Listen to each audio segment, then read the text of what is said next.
Thank you very much, Mr. Chair. My bill would modernize the so-called fiscal system for onshore oil and gas production on federal land.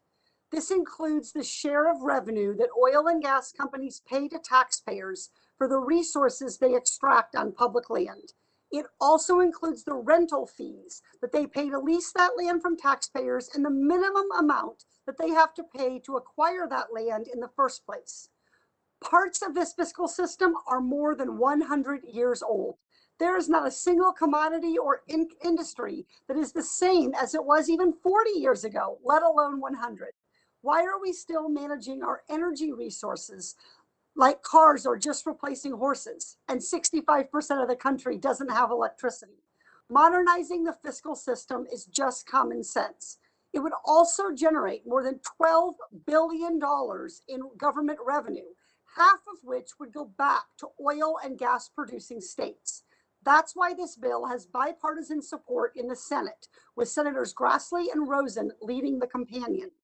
In addition, my bill would require onshore oil and gas companies to keep better records and pay inspection fees so that government watchdogs can make sure taxpayers aren't being cheated. Call me old-fashioned, but I believe that corporations should follow the letter of the law and that the government should have the tools to enforce it.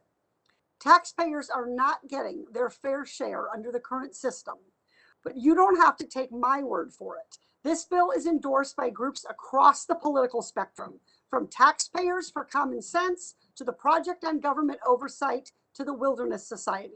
And almost everything in it is based on recommendations from the nonpartisan Government Accountability Office.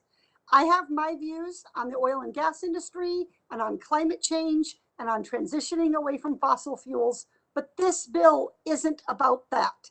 It's about basic government accountability, protecting taxpayer dollars, and the reality that natural resources management has changed in the last 100 years. Thank you.